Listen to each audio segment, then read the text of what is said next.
상황에 관계하지 아니하고 언제나 찬양 받으시기에 합당하신 하나님 아버지, 오늘도 우리로 하여금 이렇게 모이게 해주시니 감사하나이다. 이와 같이 답답한 시대에 하나님 아버지 앞에 모일 수 있게 해주시니 감사하나이다. 우리 예배가 다 중단되었고 기도의 소리가 다 죽었으며 또한 우리의 마스크가 우리 입을 가린 이 시대에 우리가 눈을 떠서 볼 것을 보지 못하고 귀를 열어서 들을 것을 보지 못하는 이 시대에, 선지자가 다 끊어진 이 시대에, 교회도 십자가만 덩그렇이 세워져 있는 이 시대에, 또한 그 십자가 우리의 목에만 걸려있는 이 시대에 우리가 주님 앞에 모이지 못하나, 그러나 또한 우리로 하여금 이렇게 모일 수 있는 기회를 허락해 주시고 우리를 향한 하나님의 뜻을 계시하여 주심을 감사드리나이다. 오늘 우리가 이렇게 모여서 선교의 밤으로 모일 때에 주님께서 우리의 마음을 주장하셔서 우리의 마음 가운데에 하나님의 나라를 향한 끝없는 갈망이 일어나게 해주시고, 그것이 우리 교회를 둘러 진쳐서 하나님께서 보내신 천사들로 하여금 이 교회가 선교의 영을 받아 하나님 앞에 온전히 서게 해주시며, 이와 같이 어려운 때에도 우리의 마음 가운데서도 하나님을 사랑하는 마음이 끊어지지 아니하며 우리의 입을 열어서 복음을 들고 하나님 아버지의 그 사랑을 세상에 전할 수 있는 그런 마음 허락하여 주시옵소서. 이와 같이 준비하는 손길이 준비한 그 노고를 하나님께서 아시오니 이 시간이 우리에게 기쁨이 되게 하여 주시며 우리에게 소망을 주시며 우리에게 기도의 영을 또한 부어주셔서 우리가 하나님 기뻐하시는 기도를 하게 하시며 하나님 뜻에 합당한 일을 하게 하여 주시옵소서. 이 한 시간을 주님께 온전히 의탁드릴 때에 우리를 사랑하시는 우리 주 예수 그리스도 이름으로 기도드리옵나이다. 아멘. 아멘. 네, 오랜만에 이렇게 금요일 날 또 특별히 선교의 밤으로 모이게 하신 하나님께 감사드립니다. 우리 옆에 분들과 서로 인사하실 때 말하면 좀 그러니까 우리 수신호로 사랑합니다 이렇게 인사하시고, 줌으로 계신 분들도 이렇게 조그만 사랑의 인사를 했으면 좋겠습니다. 우리 같은 마음으로 주님 이 시간 가운데 주의 은혜를 베풀어 주시옵소서, 이런 사모하는 마음으로 함께 찬양하겠습니다. 주 은혜를 받으려 모인 성도들, 주 크신 뜻 깨닫게 하옵소서. 내 고통의 멍에를 다 벗게 되니 날 구속하신 이름 찬양하리. 주리를 곁에서 인도하시니 그 거룩한 나라가 이뤄지네. 저 마귀와 싸워서 늘 승리하니 큰 영광 주께 돌려 찬양. 우리 2절 다시 한번 하겠습니다. 주리를 곁에서 인도하시니 그 거룩한 나라가 이루어지네. 저 마귀와 싸워서 늘 승리하니 큰 영광 주께 돌려 찬양하리.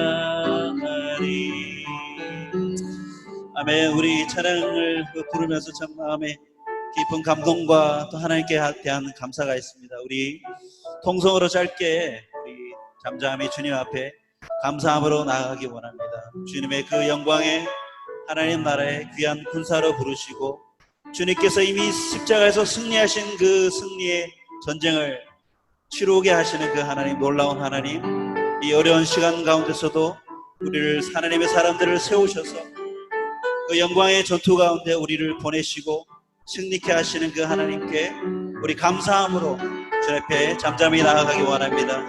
다 함께 기도하시겠습니다. 하나님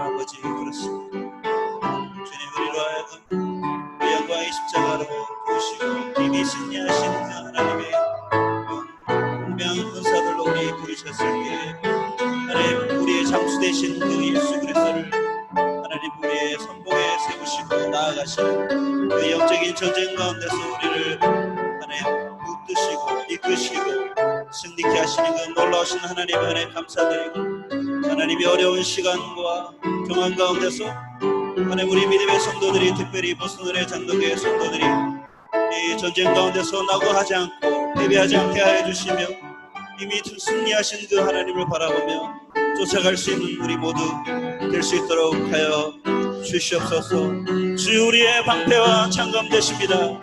주 우리의 방패와 창검 되시니 나 승리의 주님을 따릅니다. 큰 환난을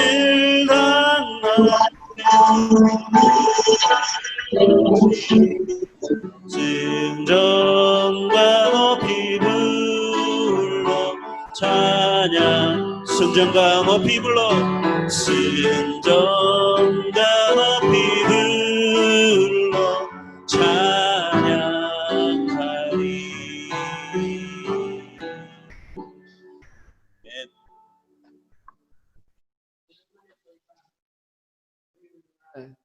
예배를 드리는 것 같습니다. 코로나 이후에 처음으로 금요일 예배를 드리는 것 같은데, 금요일 선교의 밤에 대해서 잠깐 제가 설명을 좀 드리고 오늘 어떤 것들이 있는지 말씀을 좀 드리도록 하겠습니다. 금요일 선교의 밤은 우리 보스턴의 장로교회 선교팀 주관으로 이루어지고 있고요. 오늘 물론 첫 시간입니다. 앞으로 이루어질 거고요. 그 선교팀원에는 손정미 집사님, 그 다음에 여인권 집사님, 정은미 집사님, 그다음에 김하영 자매, 그다음에 제가 이렇게 소속이 되어 있습니다. 뭐 1지망으로 썼던 3지망으로 썼던 다 같은 선교 팀원이니까 우리 다 같이 열심히 했으면 좋겠습니다. 지금 이제 바라기로는 그 매주는 아니고 월 1회 금요일 날 이 시간에 저희가 이 선교의 밤을 했으면 하는 마음으로 지금 가지고 있습니다. 이 선교의 밤을 하게 되는 이유는요, 그 목사님 기도하셨던 것처럼 저희 요즘 그 선교 현황이 매우 힘들고 또 팍팍해가는 상황인데, 저희 교회 안에서 그 선교 마인드가 좀 고치가 되고 같이 공유가 되는 시간을 갖고, 특별히 저희가 동역하는 그 세 분의 선교사님으로 해서 좀 기도하는 시간을 갖고자 이렇게 시간을 마련했습니다. 그래서 매달 이런 선교밤이 이루어질 텐데 정해진 틀은 없습니다. 그래서 여러분들이 누구든지 참여가 가능하고요. 그게 선교가 됐든 또는 찬양이 됐든 간증이 됐든 기도가 됐든 하나님을 찬양하고 하나님을 얘기하는 거라면은 누구든지 가능하니까 언제든지 말씀해 주시면 같이 오늘 선교의 밤에 참여하도록 하겠습니다. 그럼 오늘은 주제가 주님 내가 여기 있사온입니다. 오늘 처음으로 저희가 드리는 선교의 밤이라 하나님께 저희가 여기 있습니다라고 이제 알리는 의미로 이렇게 주제를 정했고요.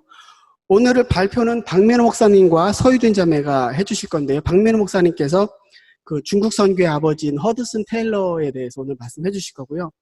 서유진 자매는 몸소 이스라엘에서 체험한 그 이스라엘의 그 선교 현황을 오늘 말씀을 좀 해주실 겁니다. 그리고 손정미 집사님과 김하영 자매가 오늘 그 기도를 같이 여러분과 드리도록 하겠습니다.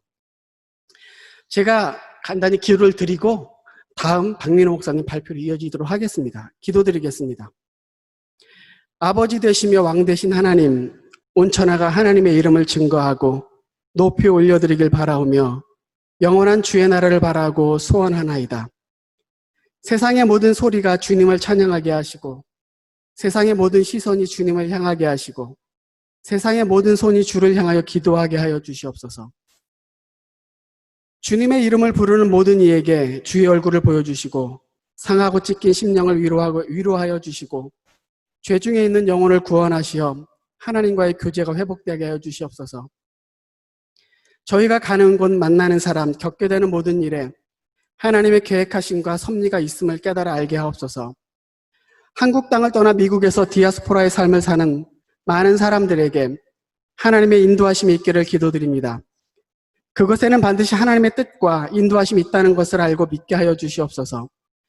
삶이 비록 고단하고 힘들지라도 하나님이 주시는 소망을 바라보게 하시고 그 힘들고 고단한 삶을 통해 하나님의 나라가 확장되고 전파되는 것이 됨을 알게 하여 주시옵소서. 모든 삶의 자리에서 선교적 사명을 감당하게 하여 주시옵소서. 오늘 예배를 기도로 준비해온 형제자매에게 함께 하시고 찬양하고 기도하고 발표할 때에 은혜의 자리에 먼저 동참하게 하시고 오늘 이 예배에 참석하는 모든 성도들이 하나님을 보고 성령이 주시는 마음을 다 알고 깨닫게 하여 주시옵소서. 선교적 예배가 계속 이어지게 하시고 더욱더 많은 사람들이 은혜의 자리에 동참하게 하여 주시옵소서.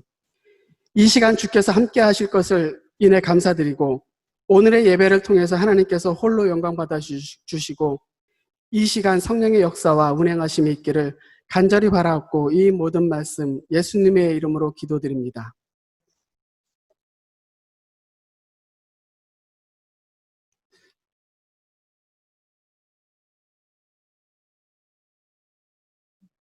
네, 허드슨 테일러입니다. 허드슨 테일러에 대해서 이름을 한번 들어봤다 하시는 분 손 한번 들어보시죠. 허드슨 테일러. 앤 테일러가 아니고 허드슨 테일러. 예. 저에게 주어진 시간이 15분인데 15분을 조금 넘길 수도 있을 것 같다는 생각도 드는데 일단 제가 만든 건 아니고 짧게 허드슨 테일러에 대해서 소개한 영상을 한번 보고 말씀 나누겠습니다.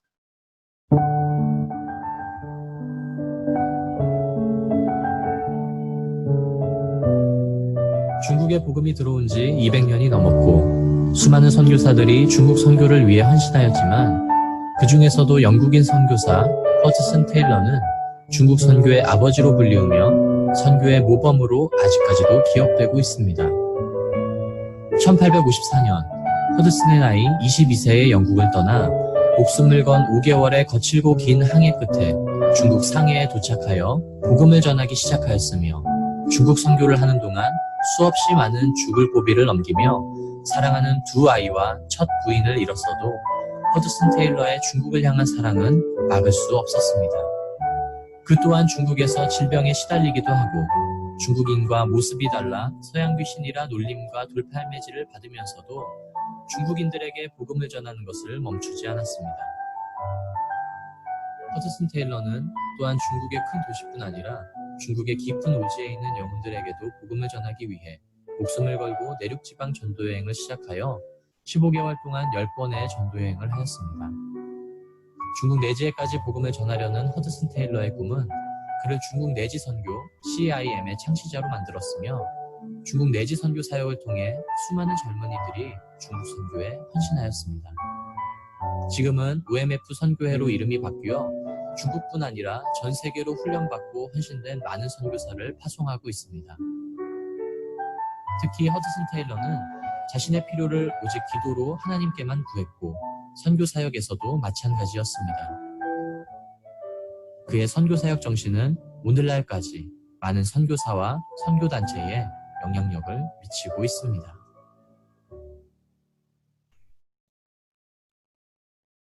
네, 오늘 허드슨 테일러에 대해서 두 가지 파트로 크게 나누어서 제가 말씀을 나누고 싶은데요. 첫째는 허드슨 테일러의 일생, 연대기 시대 순으로 어떤 일이 있었는지에 대해서 나누어 보고, 그 다음에 두 번째 파트에서는 어떻게 해서 이 허드슨 테일러가 선교적으로 헌신할 수 있었는지에 대한 선교적인 동력과 또 그가 미친 영향에 대해서 짧게 나누어 보도록 하겠습니다.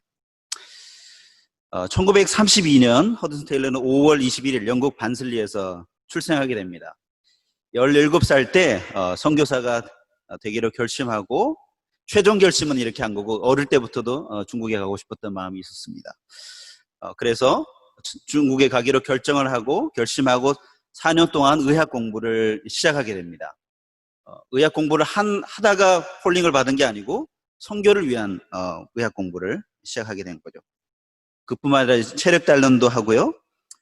그래서 1854년 당시 27살 때 집을 떠나서 한 5달, 156일에 해당하는 그 항해를 거친 후에 중국에 상륙하게 됩니다. 그래서 해안에서뿐만 아니라 그 내지로도 복음을 전했습니다. 처음에 상하이에서 이제 사역을 시작할 때 집을 빌려서 의료 사역과 또 교회, 학교로 사용하기 시작하면서 이런 사역들을 했고요. 다른 선교사와 함께 의료 사역과 복음 전파를 위해서 장수성과 저장성 지역으로 18번의 선교 여행을 떠나게 됩니다. 1855년 7월 21일 테일러는 중국 의복을 입기로 결심을 하게 됩니다.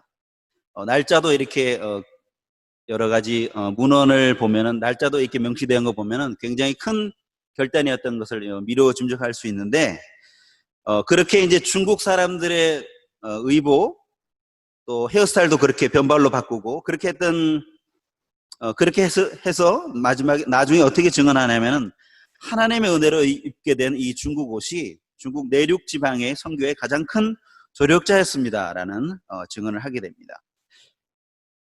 허든슨 테일러가 이렇게 중국 사람들의 의복과 중국 사람들이 먹는 음식과 중국 사람들이 하고 있는 그 외적인 모양새를 최대한 중국 사람들과 가깝게 하고자 했던 그 결단했던 일화가 하나 있습니다. 그 계기가 있습니다. 뭐냐면은 중국 선교를 시작하면서 초창기 때 허든슨 테일러가 이제 복음을 전하게 됩니다. 그래서 복음을 전하게 되는데 다 전한 후에 어떤 사람이 자기를 찾아와서 질문이 있다고 이렇게 이야기를 한 거죠. 그래서 이제 허든슨 테일러는 이게 막 마음을 흥분한 겁니다. 복음을 듣고 이 사람이 이 복음에 대한 이 열정과 또 궁금함을 가지고 하나님께서 역사하시는가 보다 이렇게 생각을 했는데 웬걸 이 사람이 질문을 한 겁니다. 허든슨 테일러한테.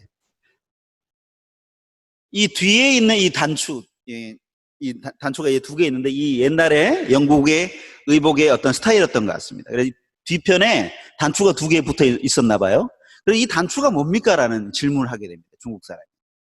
그래서 이제 허든슨 테일러가 자기는 이게 복음에 대한 그 관심을 가지고 질문을 하는 줄 알았는데 이게 이제 이 서양 선교사에 대한 문화적인 그런 흥미를 이제 갖게 되면서 거기에 집중을 하게 된 거죠. 그래서 허든슨 테일러가 이게 뭔가 잘못됐구나라고 생각하고 이 사람들이 가지고 있는 의복과 또 이 생활 방식으로 바꿔야겠다 이런 결단을 하게 됩니다. 이것들은 나중에 이제 또 그 CIM 이분이 이제 설립하게 된 Chinese Inland Mission 중국 내지 선교회의 교율 가운데도 이 사람이 이 허든슨 테일러가 그 사람들에게 이제 의복도 그렇고 이 머리 스타일도 변발로 그냥 변발이 뭔지 아시죠? 황비용 아시죠? 황비용처럼 이렇게 여기를 깎고 뒤에를 이렇게 머리를 따는 겁니다. 그렇게 이거를 하는 게 requirement로 만든 거예요. 그 CIM 선교사가 되기 위해서. 그래서 이것이 싫어서 탈퇴하는 사람들도 있었지만 허든슨 테일러 이걸 굉장히 중요하게 생각했습니다. 1858년 중국에 온 지 4년째 되던 때에 첫 자녀와 처형을 잃어버리게 되고 또 동료 선교사 파커의 아내를 잃게 됩니다. 개신교 첫 중국 선교사 모리슨부터 테일러까지 약 200명의 선교사가 있었는데 그중에 40명의 선교사가 질병으로 주의 부르심을 받고 또 51명의 아내들도 이렇게 질병으로 목숨을 잃게 됩니다. 1860년 6년차 되던 때 중국 닝보라고 하는 그 지역에 테일러가 설립한 교회가 성장하게 되어서 교인이 21명까지 성장하게 됩니다. 그래서 테일러에게 극심한 몸에 병이 생겨서 치료를 위해서 영국으로 다시 귀국하게 되죠. 귀국에서 이제 시간을 보내고 있던 중에 1865년 6월 25일 날 하나님의 그 감동으로 기도를 하게 됩니다. 그리고 기도를 하게 된 계기가 뭐였냐면은 이 허든슨 테일러가 거리를 이제 해변을 걷고 있는데 영국의 아주 그 기쁨과 또 활기찬 그런 얼굴을 영국 사람들의 얼굴을 보게 되는데 그와 동시에 중국 사람들의 그 영적으로 궁핍하고 그 사랑이 필요한 그런 영혼들의 모습들이 동시에 이렇게 보이게 된 겁니다. 그래서 마음의 부담을 가지고 있던 차에 이날 하나님께 기도를 하게 됩니다. 어떤 기도였냐면 중국 내지의 11개의 지역과 몽골리아 지역을 포함해서 24명의 여기 보면은 willing and skillful workers, 아주 자원하는 마음과 또 이게 실력이 겸비된 그런 사역자들을 하나님 세워주십시오라고 하는 이 강구의 기도를 하게 되면서 이 CIM, Chinese Inland Mission이라고 하는 중국 내지 선교회를 설립하게 됩니다. 왜 하필 24명이었을까요? 왜 하필 24명이었습니까? 뭐 기왕 뭐 기도하는 김에 뭐 한국 사람들 좋아하는 거 2020처럼 2020년 2020명 선교사 하나님 보내주십시오 이렇게 할 수 있었지만 왜 24명이었을까요? 저도 잘 모르겠습니다. 근데 제가 이제 추측이 되는 게 있는데 그거는 제가 혹시 다음 기회에 또 발표를 하게 되면 그때 제가 생각하고 있는 답을 쉐어하겠습니다. 저에게 그 답을 이렇게 좀 트라이 해보시면 맞으신 분들은 제가 다음 시간에 상을 좀 드리겠습니다. 이유가 있었던 것 같습니다. 제 이 숫자가 이유가 있었던 것 같습니다. 한번 여러분들 한번 생각해 보시고요. 허황 때문에 어떤 숫자를 기도한 것이 아니라 이 허드슨 테일러는 이 24명이라고 하는 아주 구체적인 사역자를 보내달라고 기도했는데 이유가 있었던 것 같습니다. 그 이후에 1866년 테일러는 16명의 중국 내지 선교회 소속 선교사와 함께 중국에 도착하게 됩니다. 1866년 연말까지 24명의 일꾼들이 기적적으로 채워지게 됩니다. 그리고 1905년도에 주의 부르심을 받게 되는데요. 장사라고 하는 지역, 중국 창사라고 하는 지역에서 주의 부름을 받고 첫 번째 아내 마리아 옆에 붙이게 됩니다. 두 번째로 허드슨 테일러의 선교적인 동력과 영향에 대해서 한번 알아보겠습니다. 어떻게 하면 이 허드슨 테일러가 이렇게 선교에 대한 헌신을 할 수 있었는지에 대한 그 배경을 좀 살펴보자면 허드슨 테일러 원래 그 풀네임은 제임스 허드슨 테일러입니다. 이 부모님들은 이미 그 영국의 감리교 부흥을 경험했던 분들이고 존 웨슬리와도 직접적인 만남이 있었던 분들이었습니다. 이 허드슨 테일러는 어릴 때부터 여러 책을 통해서뿐만 아니라 아버지로부터 직접 중국이 어떤 선교적인 관심과 또 선교적인 액션이 이 행동이 필요하다는 사실을 여러 편을 통해서 아버지로부터 듣게 됩니다. 뿐만 아니라 이 가정적인 환경은 뭐였냐면 어릴 때부터 이 중국뿐만 아니라 선교에 대한 그 필요가 있는 지역들에 대해서 이 부모님들이 허드슨 테일러에게 이런 얘기들을 많이 나눠줬다고 기록에 의하면 전해지고 있습니다. 1849년 6월 17살 때 이 허드슨 테일러가 한 문구에 이제 사로잡히게 되는데 그건 뭐냐면 그리스도께서 다 이루어 놓으신 일이라는 이 문구에 사로잡히게 됩니다. 그래서 이런 생각을 하게 되는 거죠. 만일 이 모든 일이 다 이루어졌고 모든 죄가 청산되었다면 내가 할 일이 무엇이겠는가? 이 세상에서 내가 할 일은 다만 무릎을 꿇고 겸손한 마음으로 구주를 영접하고 구원을 받아 영원히 찬양한 밖에 없다. 이렇게 고백하게 됩니다.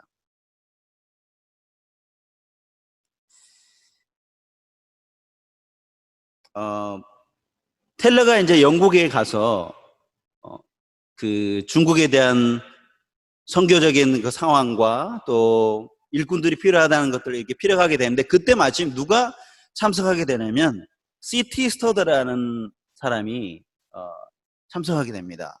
C.T. 스터드 혹시 들어보신 분 계신가요?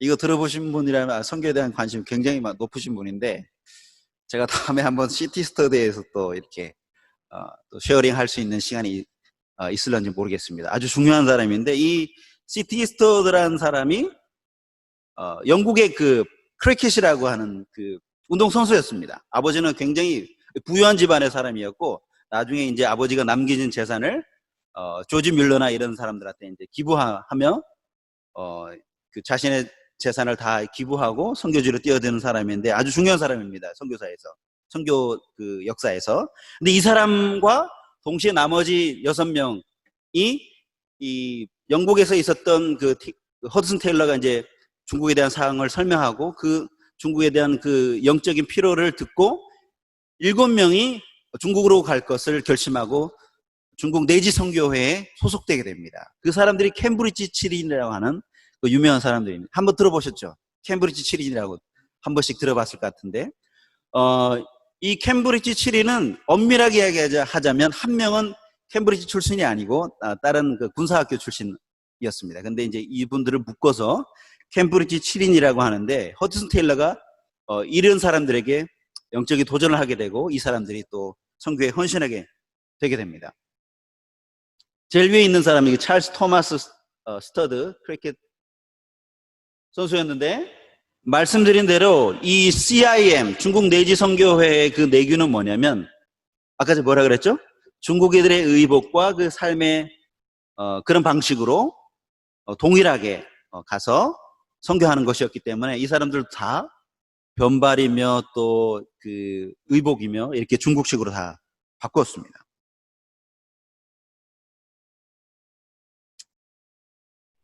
그래서 이 CIM은 1905년도에 허드슨 테일러가 죽게 되고 그 이후에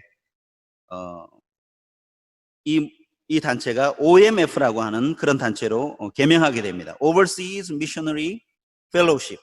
1964년도에 이렇게 개명하게 되고 현재는 OMF International이라고 하는 이름으로 활동합니다. 1993년도에 이렇게 이름이 조금 더 인터내셔널이라는 이름이 애드되면서 지금은 그렇게 부르고 있습니다.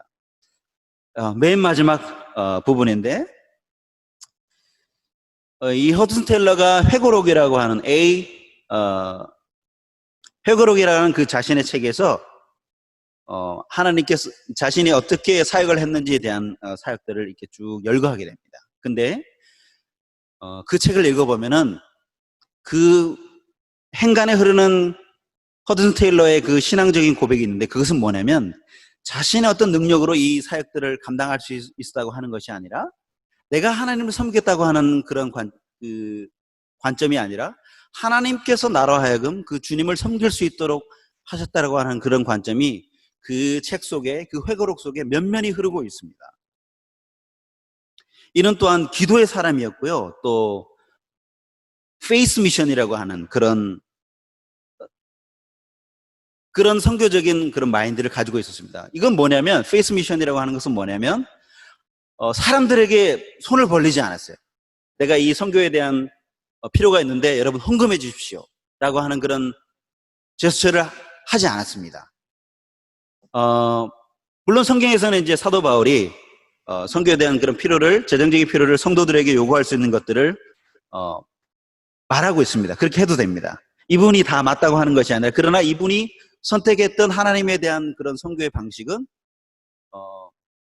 사람들에게 구하지 않아도 하나님께서 채워주신다고 하는 그런 믿음이 있었기 때문에 일체 사람들에게 선교에 대한 그 헌금에 대한 요구를 하지 않았습니다. 이것이 아마도 시티 스터드, 아까 제가 보셨던 그 시티 스터드라는 사람이 외국 선교 단체를 창설하게 되는데, 물론 이제 외국 선교 단체도 처음부터 외국 선교 단체를 만든 것이 아니라 아프리카 선교 단체를 만들고 그것이 나중에 외국 선교 단체로 이렇게 변모하게 됐지만, 그 외국 선교 단체의 중요한 그 선교적인 어떤 입장이 뭐냐면 이런 페이스 미션입니다. 그래서 그분들은 절대로 사람들에게 제가 이런 선교를 하게 되는데 선교 헌금해 주십시오 라고 요청을 하지 않습니다. 그런 이 선교적인 전통이 면면에 흐르고 있습니다. 말씀드린데 이것이 다 맞다고 하는 것은 아니지만, 그래서 뭐 저희 교회 오셔서 선교적인 헌금을 요청하시는 그런 선교사님들은 아유, 저 선교사님 믿음이 없어 이렇게 보시면 안 됩니다. 사도 바울도 그런 요구를 했고, 이분들은 그런 아주 유니크한, 아주 특별한 방식으로 그분들의 신앙적인 양심에 따라서 이런 결심을 하고 이렇게 사역을 했던 거죠. 허드슨 테일러가 이렇게 했던 데는 이유가 있습니다. 그것들은 뭐 시간이 너무 많이 가기 때문에 나눌 수는 없지만, 어떤 그 짧게 말씀을 드리자면, 자신이 벌었던 그 돈이 있는데 그 돈을 어려운 사람들을 위해서 갑자기 만나게 됐어요. 근데 그때 이제 이분이 이제 자기한테, 그 허드슨 테일러한테 도움을 좀 주십시오라고 이제 이야기했는데, 허드슨 테일러가 이게 돈이 좀 아까웠던 거예요. 왜냐하면 이게 지금 교회 와서 헌금을 하는데 꺼내는데 갑자기 뭐 100불짜리가 확 집힌 거죠. 돈이 한 500불이 있다고 치면 이게 봉급을 받은 건데 이게 잡았는데 이게 100불짜리가 집힌 것처럼 이 은하 전체가 이게 다 달라는 그런 식으로 요청을 받았던 거예요. 그래서 허드슨 테일러가 한쪽에서는 줘야 되겠다는 마음이 있고 한쪽에서는 이거 좀 아깝다는 마음이 있었는데 양심의 소리를 따라서 자기가 벌었던 그 모든 그 나라의 일당을 그분한테 도와줬던 겁니다. 그리고 얼마 되지 않아서 더 많은 12배에 해당하는 그 액수가 허드슨 테일러 앞으로 도달하게 됩니다. 그래서 하나님 앞에 이렇게 주님 앞에 드렸을 때 하나님께서 채워주신다라는 것들을 경험해서 이런 페이스 미션으로 이렇게 이런 방식으로 선교를 하게 된 겁니다. 마지막으로 무엇보다 이 테일러는 어떤 사람이었냐면 테일러의 아들이었던 하워드 프레드릭 테일러가 아버지를 회상하면서 아버지를 가까이서 지켜보면서 아버지에 대해서 딱 한마디를 합니다. 그 말은 뭐냐면 아버지가 가지고 있었던 굉장히 비밀스러운 어떤 영적인 비밀들이 있었는데 그 중에 가장 중요한 것이 뭐였냐면 이 아들이 이야기하는 것은 그리스도의 측량할 수 없는 부를 가진 사람이라고 이렇게 아버지를 회고합니다. 그래서 이 허드슨 테일러는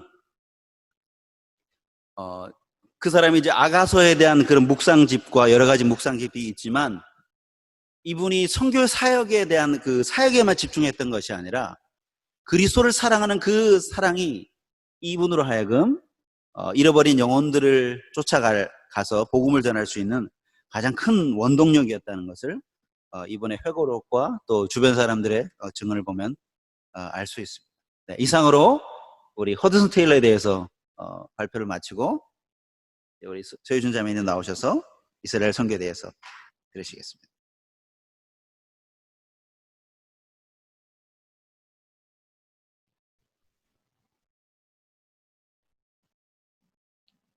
네, 이동욱 지사님께서 제가 살았던 이스라엘에서 보고 듣고 경험한 것들을 그 선교 현장을 나눠 줄 거라고 하셨는데 사실 고백하자면 저는 특별히 이걸 준비하면서 제가 참 그 이스라엘 땅에 살면서도 선교라는 화두와는 가까이 있었지만 사실 제 삶이 이렇게 선교에 참여했던 삶인가라는 걸 많이 좀 돌아봤었습니다.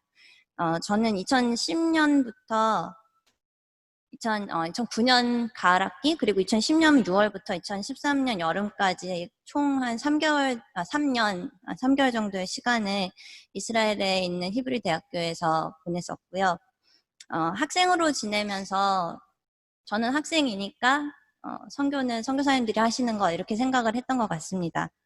근데 이번에 이렇게 선교에 대해서 나눠달라고 부탁을 해주셨을 때 제가 무엇을 나눌 수 있을까 참 부끄러운 마음이 사실 많았는데 그래도 저에게 이런 기회를 하나님께서 주셨다면 제가 보고 들었던 그 이스라엘에 대해서 여러분께 나누고 또 이스라엘에 대해서 하나님께서 갖고 계신 마음 또 우리의 어떤 선교적인 삶이 하나님의 그 큰 선교 역사 속에서 어디에 있을까라는 그런 것들을 생각하고 짧게나마 나누고자 합니다. 먼저 이스라엘에 대해서 간단히 소개를 드리겠습니다.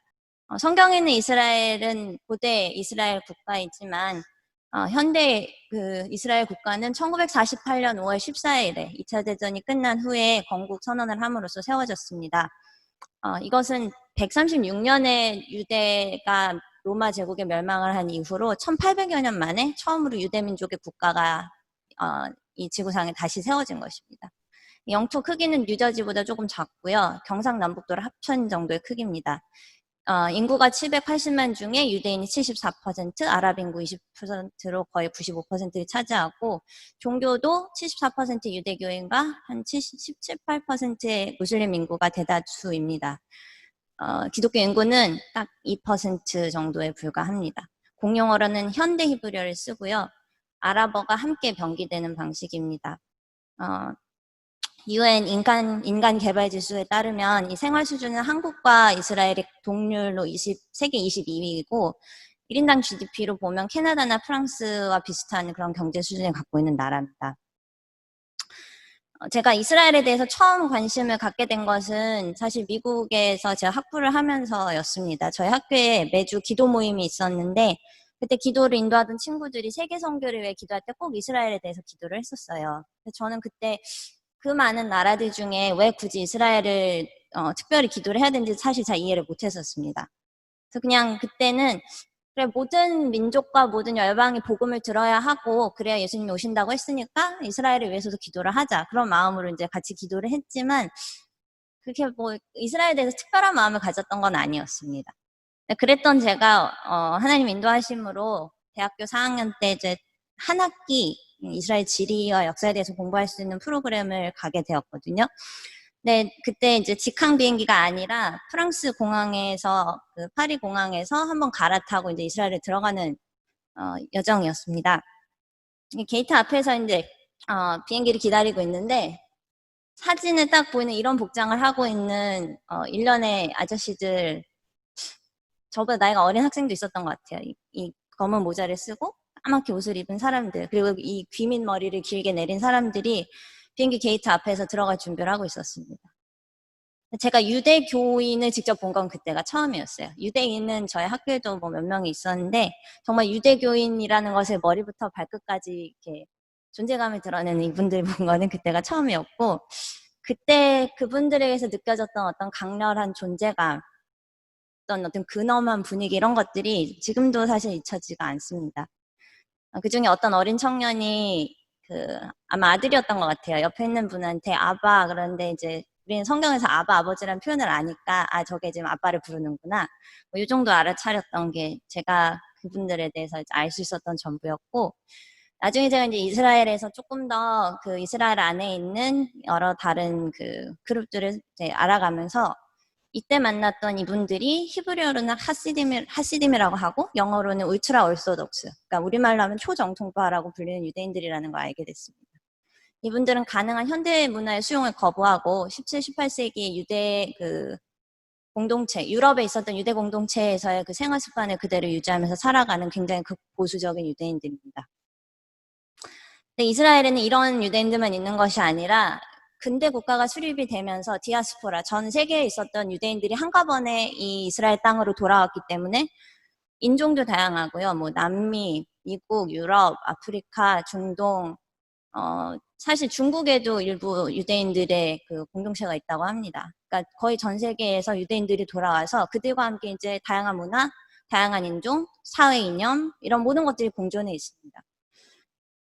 그러니까 굉장히 다양하고 또 이스라엘 사람들이 자기 주장이 굉장히 강하거든요. 그래서 그냥 이스라엘이 그대로 건국이 되었다면 얼마 가지 않아서 나라가 와해될 수도 있었던 그런 위기가 있었지만 지금까지 이 나라가 망하지 않고 살고 있는 것은 주변 아랍 나라들과의 전쟁 때문에 내부에서 분열의 틈이 없는 그런 긴장 속에서 살고 있기 때문에 나라가 유지되고 있다라고도 합니다. 요즘은 이제 좀 상황이 나아지고 이스라엘에 대한 관심이 높아져서 좀 다르지만 아직도 가끔 제가 이제 이스라엘에 있었다는 얘기를 이렇게 하면 이스라엘에 기독교인이 아주 많다고 생각하시는 분들이 종종 만납니다. 사실 유대인들은 아까도 보셨지만 유대교인들이 대부분이지 기독교 인구는 2%에 불과하거든요. 그리고 이 기독교인은 그 가톨릭과 개신교와 동방정교와 이런 모든 것을 합친 것이 2%입니다. 대부분의 유대인들은 예수님에 대해서 무관심하거나 아주 적대적이고 사실 우리가 믿는 예수님도 유대인이셨고 사도들도 유대인들이었고 복음의 내용도 예수님이 유대인의 메시아라는 메시지인데도 불구하고 그때부터 지금까지 유대인들은 예수님을 노골적으로 거부하고 기독교를 배척합니다. 근데 왜 이토록 유대인들이 예수님을 적대시하는가? 물론 유대인들 자신들이 하나님에 대한 불신을 갖고 있거나 자기애가 있거나 이런 것도 이야기할 수 있겠지만 교회 역사 속에서는 크게 두 가지 요소가 이스라엘의 유대 민족의 선교를 방해하는 큰 장애물로 지목이 됩니다. 그 첫 번째가 대체 신학이라고 불리는 가르침이고 두 번째는 반유대주의를 많이 꼽습니다. 대체 신학은 신약 시대의 교회가 구약의 이스라엘을 대체하였다. 우리가 영적 이스라엘이다라고 하는 가르침이고, 이 가르침에 따르면 유대인들은 언약적 지위를 완전히 상실한 그런 민족으로 더 이상 이제 구원과 관련이 없는, 혹은 하나님의 관심이 더 이상 예전처럼 이스라엘만 있지 않다라는 그런 단어, 그런 표현들을 많이 보게 됩니다. 다른 한 가지는 우리가 생각하는 그 나치 독일화의 홀로코스트뿐만 아니라 그런 역사가 있기 전에도 이미 뭐 9세기, 10세기부터 포르투갈이나 스페인, 그리고 프랑스 등의 이런 유럽의 기독교 국가에서 유대인들이 예수님을 죽인 자, 여기 지저스 킬러라고 써있죠. 예수님 살해한 자들이라는 그 명칭으로 미움을 당하고 비난을 당하고 정치적 어떤 세력들에 의해서 개종을 강요당하거나 사회에서 격리되고 추방되는 일들이 일어났던 그런 역사가 있습니다. 목사님께서 예전에 설교 시간에 흑사병이 창궐했을 때 유대인들이 억울하게 죽임을 당했던 얘기를 하신 적이 있는데, 그런 일들도 있었고, 드레피스 사건 뭐 이런 거는 프랑스에서 어떤 유대인 장교가 억울한 오명을 쓰고 죽음을 당하는 그런 일들도 있었습니다. 근데 이렇게 집단적으로 유대인들이 미워할 수 있었던 이유 중에 하나는, 당시 이미 기독교인들 사이에 예수님을 배척한 유대인들은 더 이상 하나님의 백성이 아니다라고 하는 인식이 뿌리 깊게 깔려 있었기 때문입니다. 하나님께 버림받은 민족이고, 더군다나 그들이 예수님을 영접하지 않는다면 더 이상 그들에게 자비를 베풀 이유가 무엇인가. 그래서 그들을 미워하고 그들을 핍박하는 것이 어떤 면에서는 당연시 여겨졌던 것입니다. 이런 탓에 지금까지도 유대인들은 신약 성경을 읽는다든지 예수님에 대해서 이야기를 나눈다든지 하는 것들이 굉장히 부정적인 것이고 꺼려지는 일이 되었습니다. 또 예수님을 영접하면 유대민족을 배신하는 것으로 간주하기도 하고, 랍비 문헌들에 보면 예수님의 그 메시아 되심을 증거하는 그 말씀 본문들을 유대교적으로 해석하면서 어떻게든 그 말씀이 예수님을 가리키는 것이 아니라고 주장하도록 굉장히 조직적으로 성경의 해석들을 새롭게 만들어내거나 반박을 하는 그런 노력들을 기울여왔습니다. 현대 이스라엘 정부에서는 해외에 있었던 유대인들이 귀국을 신청할 때 보통 이것을 알리아라 그래서 본토로 돌아오는 유대인들은 국민으로 인정하고 받아주고 정착을 돕지만, 예수님을 믿는 유대인들은 유대인으로 인정을 하지 않습니다. 그래서 더 이상 이스라엘 국민도 아니고 정착을 할 수 없도록 이렇게 정책적으로 또 법적으로 예수님 믿는 유대인들을 차별하는 사례들이 있습니다. 심지어는 테러를 당하는 일들도 있는데, 예전에 회복이라는 영화가 나왔을 때 실제로 그 정통파 유대인들이, 그런 보수적인 유대인들이 예수님을 믿는 유대인들에게 선물 포장을 한 것처럼 해서 이제 보냈는데, 사실은 거기에 폭탄이 숨어 있었던 그런 테러가 일어나기도 했습니다.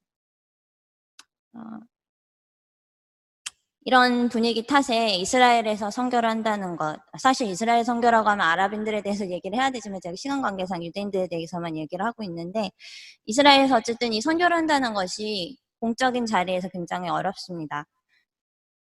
우선 노방전도가 불법이고요. 공적인 자리에서 기독교 복음을 선포하는 것, 18살 미만의 어린이나 청소년들이 부모의 동의 없이 전도를 받는 것, 이런 것들이 금지가 돼 있고,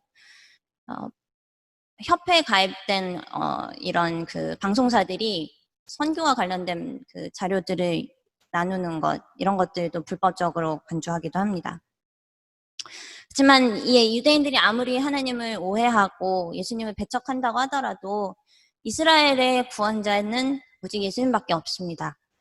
이게 아주 열성적인 건 아까 그런 검은 옷을 입은 종교인이든지 아니면 유대교를 버린 그런 세속적인 유대인들이라든지 동일하게 영적인 갈급함이 있고, 종교적인 사람들은 그 종교적인 틀 안에서 보이지 않는 곳에서 저지르는 그런 일탈과 그런 그 잘못된 행동들, 그리고 세속적인 유대인들은 드러내놓고 여행이나 쾌락이나 술이나 마약 등을 통해서 그들이 갖고 있는 영적인 갈급함을 채우려고 하는 모습을 볼 수가 있습니다. 오직 예수님만이 이 사람들에게 구원을 주시고 참 생명을 주실 수 있다는 것을 여러 사례들과 간증들을 통해서 볼 수가 있습니다. 이런 그 이스라엘의 선교의 상황 속에서 가장 어떤 면에서 효율적으로 이스라엘 선교를 감당할 수 있는 사람은 바로 먼저 예수님을 믿은 유대인들 자신입니다. 이들에 대해서 간략하게 소개를 하고 그 다음에 이제 외국인 선교사님들의 사역에 대해서 조금 나눌 수 있었으면 좋겠습니다. 예수님을 영접한 유대인들을 뭐 유대인, 기독교인 뭐 이런 여러 다른 이제 명칭으로 쓰다가 최근에는 메시아닉 유대인이라는 명칭으로 굳어지는 것 같습니다. 그러니까 예수님을 메시아로 영접한 유대인이라는 뜻이죠. 그래서 이스라엘에서는 최근 한 50년 정도의 역사만을 간략하게 살펴보면 이분들이 이스라엘 안에서 얼마나 미미한 존재였는지를 볼 수가 있습니다. 처음에 1970년엔 메시아닉 유대인이 그 이스라엘 땅에 200명이 겨우 됐고요. 1980년 이전에는 교회가 8개 지역에 한두 개 정도, 총 8개, 그러니까 6개 지역에 총 8개 교회가 있었고, 그랬던 것이 1991년을 기점으로 이스라엘에 있는 예수님을 믿는 사람들이 적극적으로 전도운동에 개시를 하고, 여기 나와 있는 대로 국가복음주의위원회를 창설해서 전도에 힘쓰는 분위기로 바뀌게 됩니다.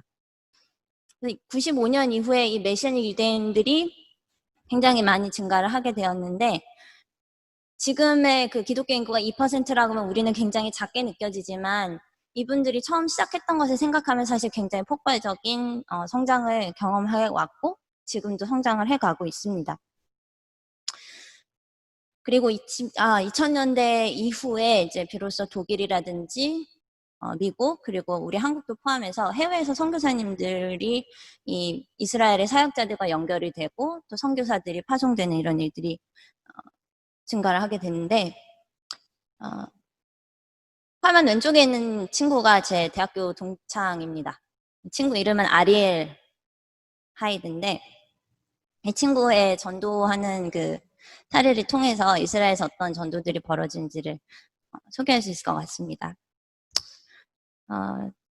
아까 말씀드렸지만 노방전도는 이스라엘에서 금지입니다.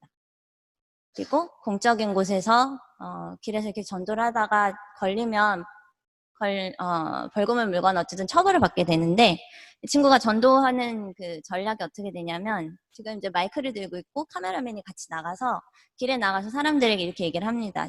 내가 비디오 프로젝트를 만들 건데 인터뷰할 사람이 필요하다. 그럼 좀 도와주겠냐.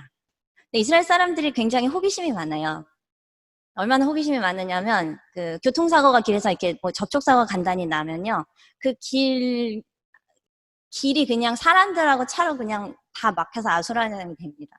왜 그러냐면 사람들이 와서 무슨 일이 났나, 누가 잘못을 했나, 누가 어떻게 이렇게 과실을 했고, 누가 책임이 더 크고, 보험은 어디서 오나, 언제 오나, 그러면 이게 어떻게 정리가 되겠구나 하는 걸 이제 알아야 그 자리에 뜰 수 있는 사람들이에요.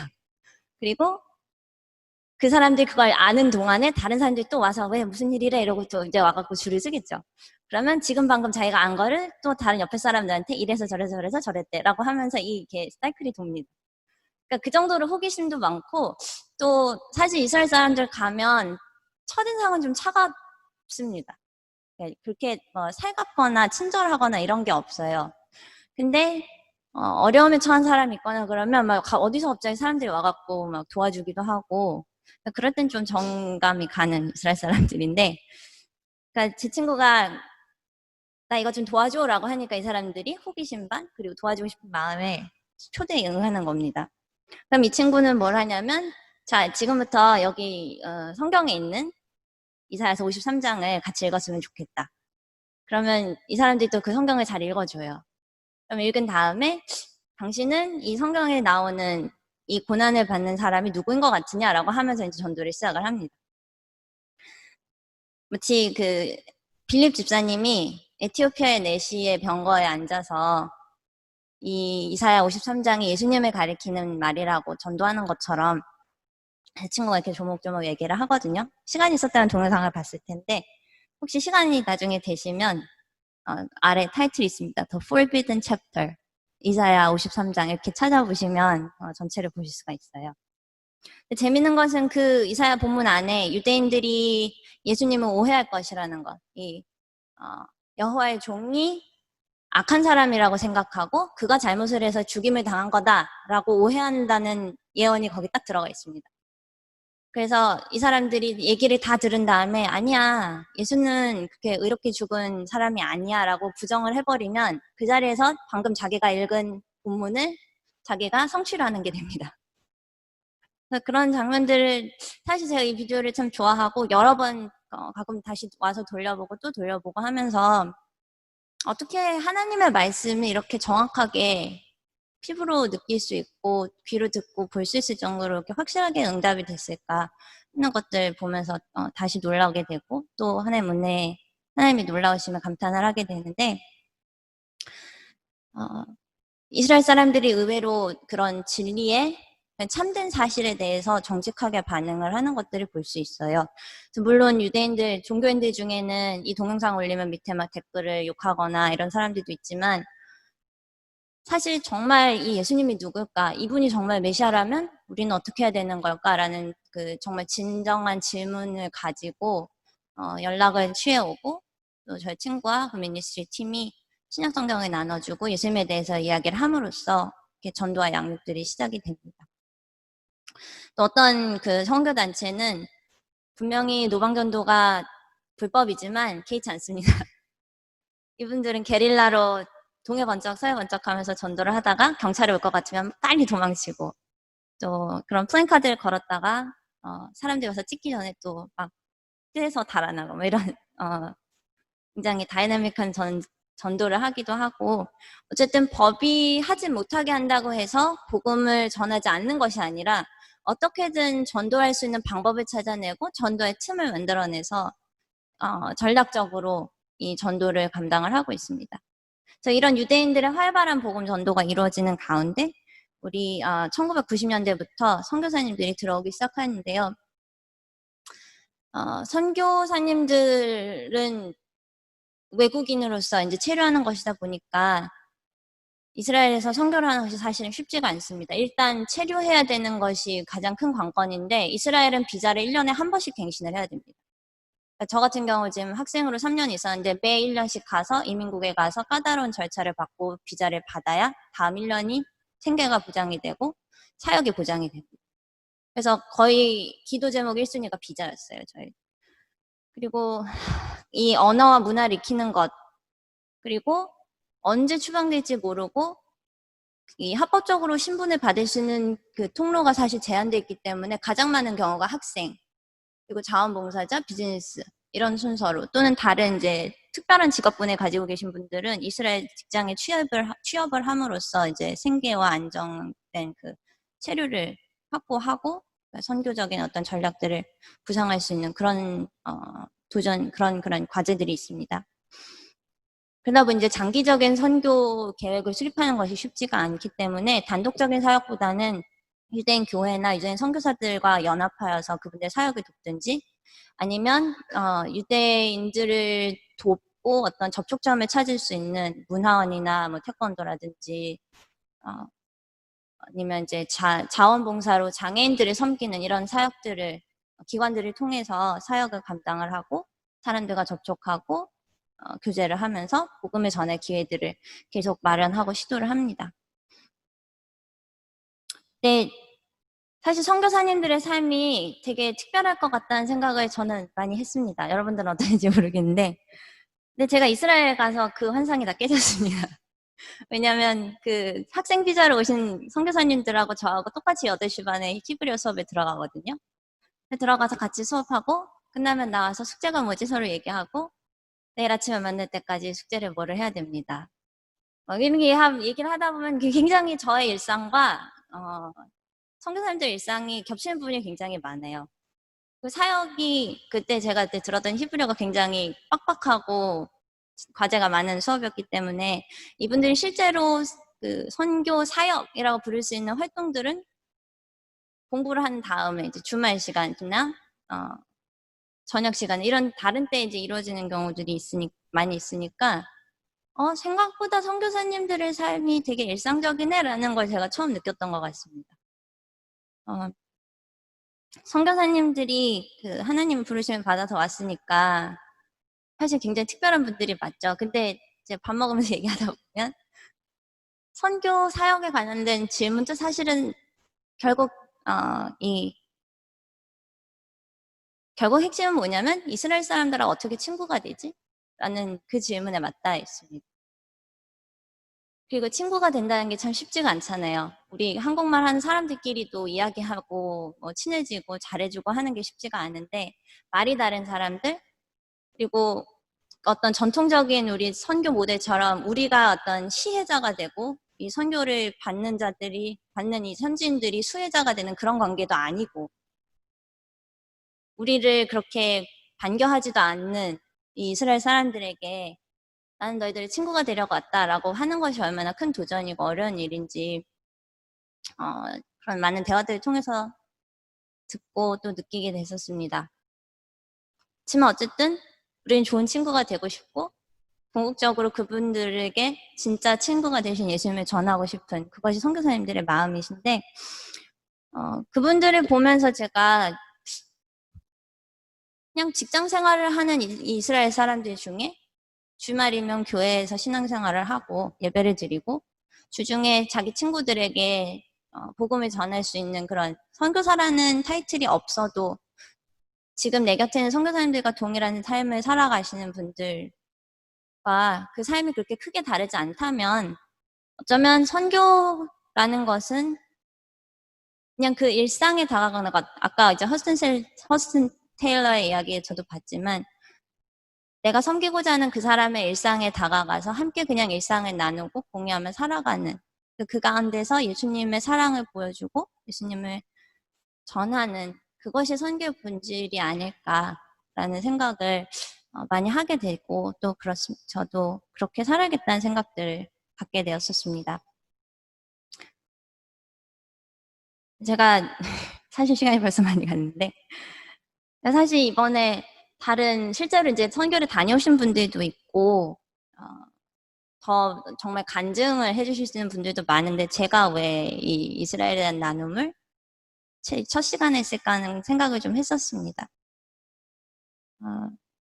근데 하다 보니까 이 구절들이 좀 저에게 생각이 났었는데요.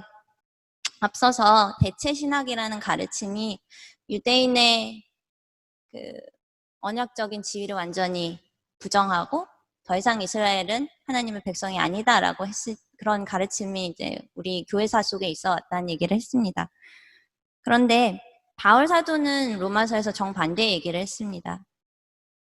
물론 앞서서는 로마서 9장 10장에서 유대인들도 예수님이 아니면 구원을 받을 수 없고 예수님을 통한 구원을 받은 자들만 언약 백성이며 그들이 예수님을 거부하고 있는 그 현실을 이야기한 다음에 11장에서 이렇게 말을 합니다. 하나님이 자기 백성을 버리셨느냐? 지금 유대인들이 예수님을 거부하는데 그럼 정말 하나님이 자기 백성을 버리셨느냐? 그럴 수 없느니라. 단호하게 얘기를 합니다. 그리고 지금 그들이 처해 있는 상황이 예수님을 거부하는 이 상황이 그럼 유대인들이 넘어지기까지 실족하였느냐? 더 이상 그들에게 가망이 없느냐? 그것도 아니라고 단호하게 얘기를 합니다. 오히려 이방인들이 구원을 얻고 하나님의 자녀가 되는 결과로 다시 이스라엘 민족이 시기가 나서 예수님께 돌아오게 하시기 위해서. 그러니까 먼저는 유대인들이 복음을 거부했더니 그 복음이 이방인들에게 전해지고 이방인들이 예수님을 영접함으로써 그것이 다시 유대인들의 구원으로 이어지는 그 하나님의 놀라운 섭리가 거기 있는 것이지 하나님이 유대인을 버리신 것이 아니다라고 사도 바울은 단언을 합니다. 그래서 12절에 보면 그들의 넘어짐이 세상의 풍성함이 되며 그들의 실패가 이방인의 풍성함이 되거든 하물며 그들의 충만함이리요. 그 마지막 절에 보면 이스라엘이 회복되는 그날이 오면 이스라엘이 넘어져서 이방인들이 받았던 혜택보다 이스라엘 백성들이 돌아와서 하나님의 백성이 됐을 때 그들을 통해서 이방인들이 누리게 될 은혜가 더 클 것이다라는 것을 바울은 기대하고 있는 것을 볼 수 있습니다. 다시 말해서 하나님은 처음 이스라엘을 내 민족이다, 이스라엘은 내 장자라고 하셨던 그 하나님의 아버지의 마음을 포기하신 적이 한 번도 없는 것이죠.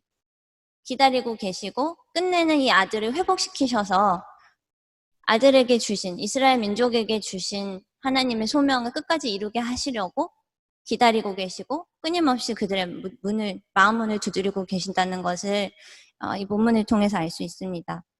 그리고 또 한 가지 우리가 알 수 있는 것은 열방 민족의 복음화가 이스라엘의 복음화하고 서로 아주 긴밀하게 연결이 되어 있다는 사실입니다. 바울이 이방인 선교 열심히 낸 이유도 이방인들이 예수님을 영접함으로써 이스라엘이 어서 예수님께 돌아오기를 바라는 그 간절한 마음에서 이방인들에게 복음을 전했다고도 할 수 있습니다.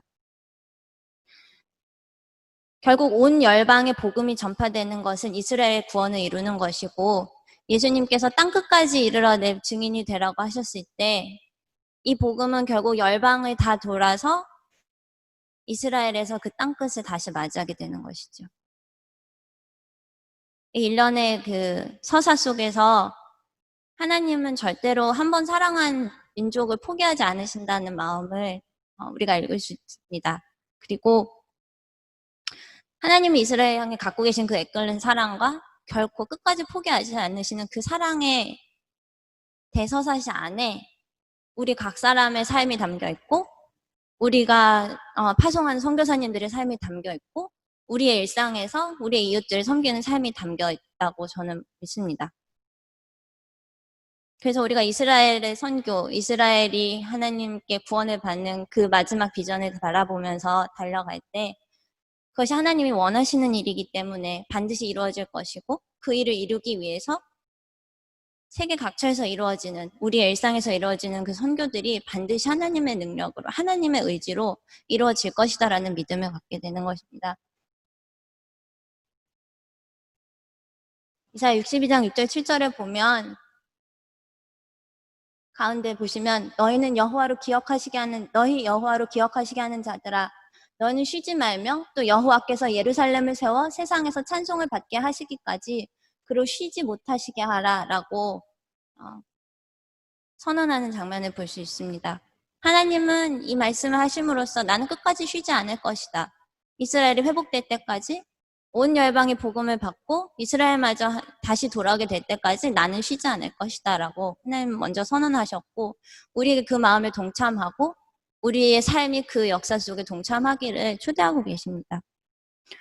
자, 아마 이 이스라엘을 향한 하나님의 마음과 그 선교의 역사들을 통해서 우리의 삶을 또 앞으로 우리에게 계속될 선교 기도회와 우리의 선교에 대한 그런 기도들, 수고들이 분명한 목적과 방향을 갖게 하시려는 하나님의 메시지가 아닐까라는 생각을 제가 좀 해봤습니다.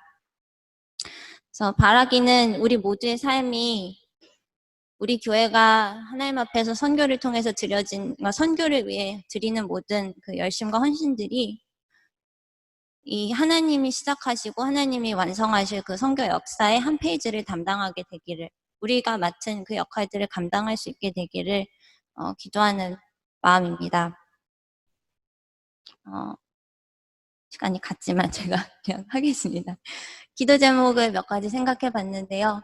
혹시 이스라엘을 생각하면서 기도하시게 되면 이스라엘에서 계속되는 그 영혼 구원과 선교 역사를 위해서 기도해 주시고 특별히 아직 연약하고 많이 열악한 상황에 있는 이스라엘 교회들 그리고 그 지도자들 다음 세대들이 성장하고 자립할 수 있도록 기도해 주시면 좋겠고 해외에서 오신 선교사님들이 영육간에 강건하고 그분들의 그 가정의 일상의 평안함들 그리고 현지인들과의 관계를 위해서 특별히 많이 기도를 해주셨으면 좋겠습니다.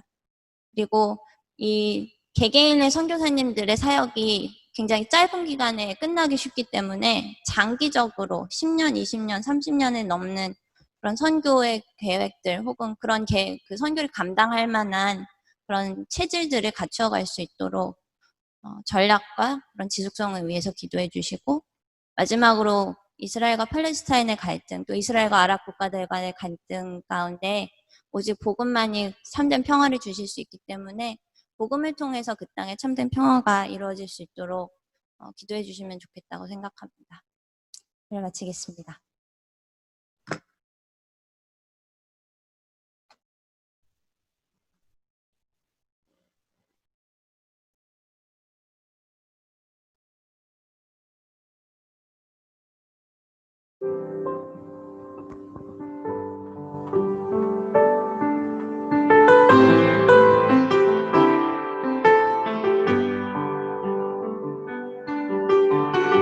내 마음에 주를 향한 사랑이 내 마음에 주를 향한 사랑이 나의 말엔 주가 주신 진리로 나의 눈에 주의 눈물 채워주소서. 내 입술에 찬양해, 내 입술에 찬양의 향기가 두 손에는 주를 닮은 섬김이 나의 삶에 주의 흔적 남게 하소서.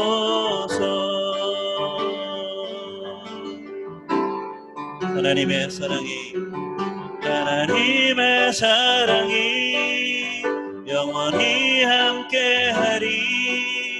십자가의 길을 걷는 자에게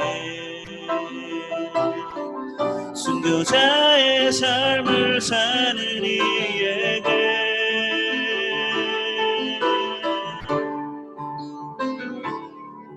조롱하는 소리와 세상 유혹 속에도 주의 순결한 신부가 되리라. 내 생명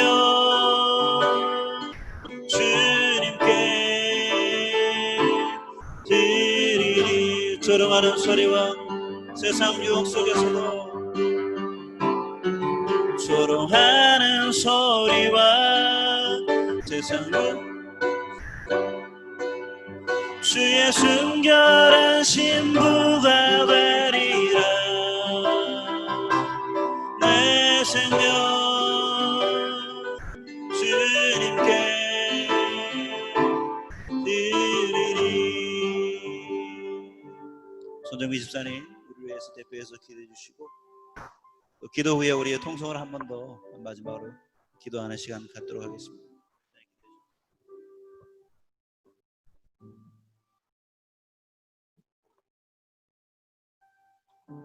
사랑과 은혜가 충만하신 하나님 아버지, 오늘 특별한 시간 구별하여 복음 전파에 더욱 힘쓰시는 선교사님들을 위해 기도로 힘을 드리고자 저희들 모였습니다.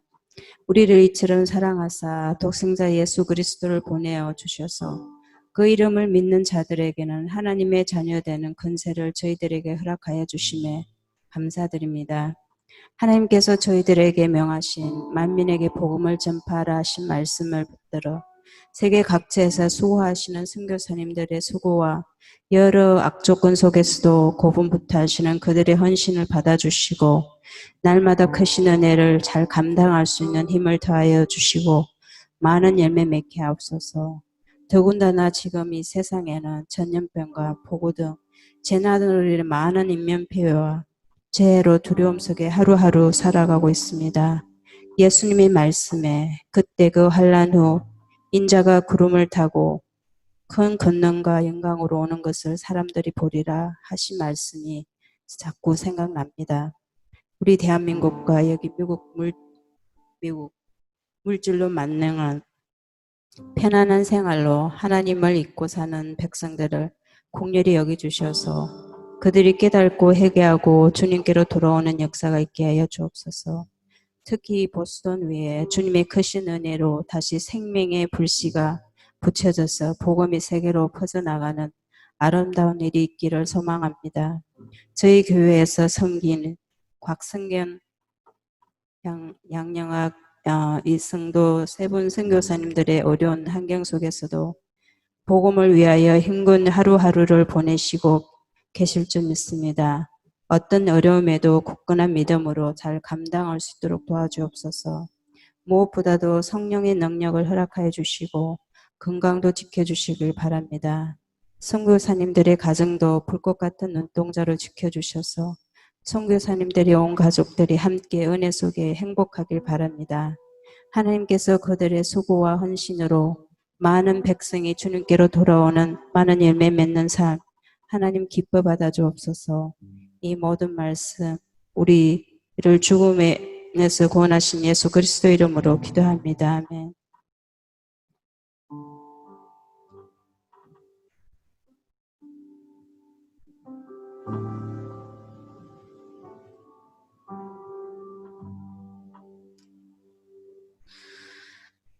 하나님 아버지, 오늘도 이렇게 귀한 영의 양식과 선교에 대해 듣게 해주셔서 감사합니다.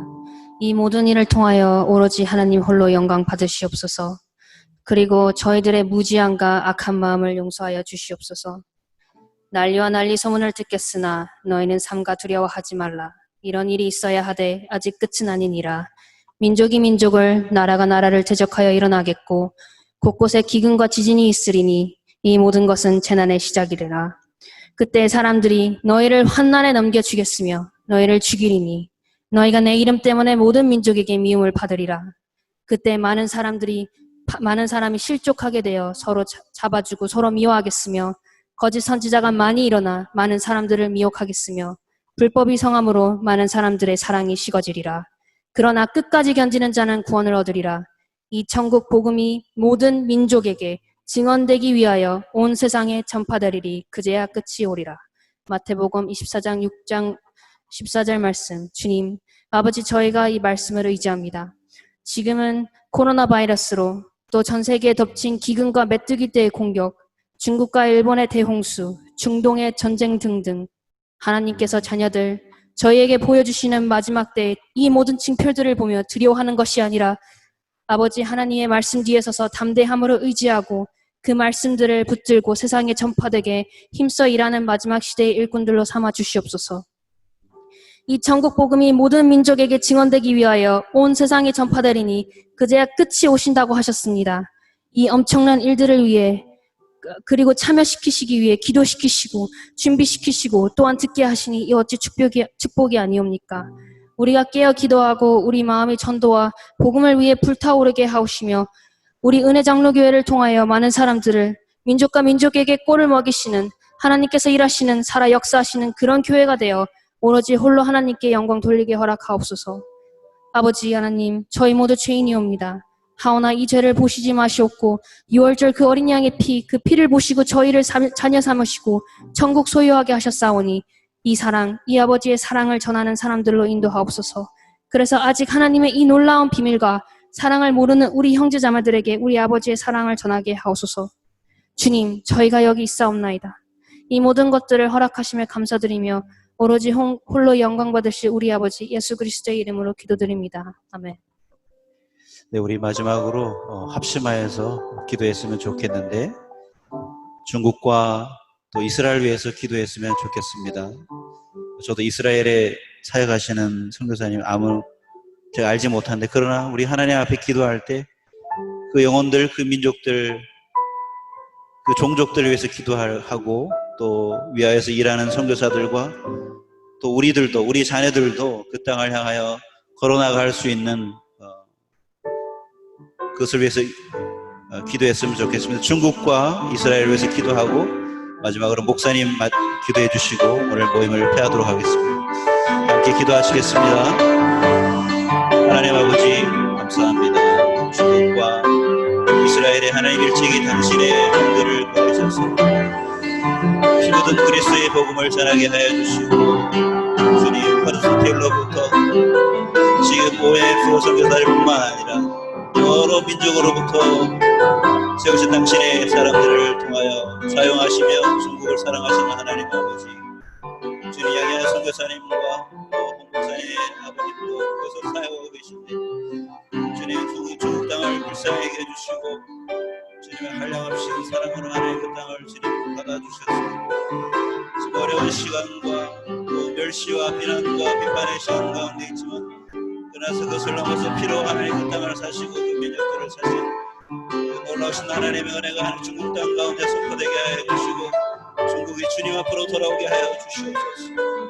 그래서 하나님의 존귀한 하나님의 형상으로 주님의 영광을 찬양하며 살아가는 그런 민족으로 사용하여 주시고 여러 민족이 하나님 이스라엘 하나님 그 종족 가운데 세우신 선교사님 가정마다 또 선교단체마다 주님께서 하나님 역사하여 주시며 하나님 일하여 주시길 간절히 기도합니다. 이스라엘도 귀한 부흥 부흥과 선교의 하나님 역사하심들이 일어나게 하여 주시고 주님 보내신 선교사들과 협력하는 모든 하나님의 선교단체들과 열방에 흩어져 있는 하나님을 향한 그 땅을 향해서 기도하는 모든 기도의 제목들이 우리는 하나님 아버지 누가 어디서 하나님을 선교하는지 알지 못하지만 우리가 기도할 때 하나님께서 역사하시며 우리의 기도로 통해서 하나님 일하시는 그 선교의 현장 가운데 우리가 바라보지 못하는 그 영적인 세계 가운데 하나님 아버지 우리 마지막 세대 가운데서 열심을 다해 일하시는 그 선교하시는 하나님 시대의 하나님을 바라보는 우리 모든 민족의